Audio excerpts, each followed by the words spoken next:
je me rends pas trop compte de ce qui se passe à ce moment-là. Et là, devant moi, comme ça, il sort son...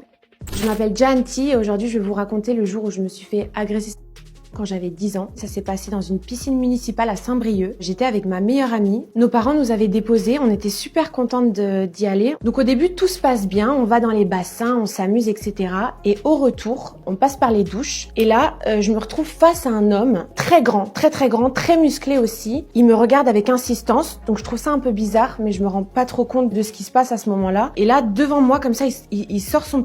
Je veux faire un regard à ma copine qui est de dos, donc je me retourne et j'essaie de lui faire comprendre ce qui se passe. Je finis ma douche et là, je me dirige vers les cabines. Et là, je vois qu'il me suit. Donc je fais demi-tour et il fait demi-tour aussi. C'est là que je me rends compte qu'il y a quelque chose de pas normal. Je pars en panique avec ma copine dans les cabines. Je me retourne et je vois qu'il nous suit. Il nous regarde pour voir dans quelle cabine on se met. Mon cœur commence à s'accélérer de plus en plus. Je commence à vraiment paniquer. À ce moment-là, il y a une dame qui nous attrape. Elle nous dit qu'elle a remarqué l'attitude du gars. Elle avait pas vu qu'il s'était mis à poil devant nous, mais elle avait remarqué des choses. Elle nous dit qu'elle va nous prendre sous son aile et qu'elle va nous aider à sortir. Heureusement qu'elle était là, cette dame-là, parce que je sais pas ce qui me serait arrivé sans elle. On rentre dans la cabine à ce moment-là. Elle se met à une cabine devant nous. Je commence à paniquer, je me mets contre le mur. Je dis à ma copine que c'est la fin, qu'on va mourir. Il sait dans quelle cabine on est, donc il va pouvoir rentrer en plus parce que les cabines, elles sont ouvertes en bas. Un homme peut clairement passer facilement. Une fois qu'on a fini de se changer, en fait, j'attendais l'appel de la dame pour sortir. Elle nous attrape, on se dirige à fond à la sortie. Je vois ma mère, ma copine voit la sienne, je cours dans ses bras en pleurant. La police se rend très vite sur les lieux. Elle nous demande d'identifier le gars sur les caméras. Ma copine y va du coup, elle identifie. On remarque qu'il est avec quelqu'un d'autre qui nous avait repéré tout le long de notre petit trajet dans les bassins. Il est sorti en même temps que nous, donc c'était bien prémédité. On est convoqué au commissariat où je dois raconter ce qui s'est passé en détail. Une des questions de la policière, d'ailleurs c'est la seule question dont je me souviens, elle m'avait demandé si son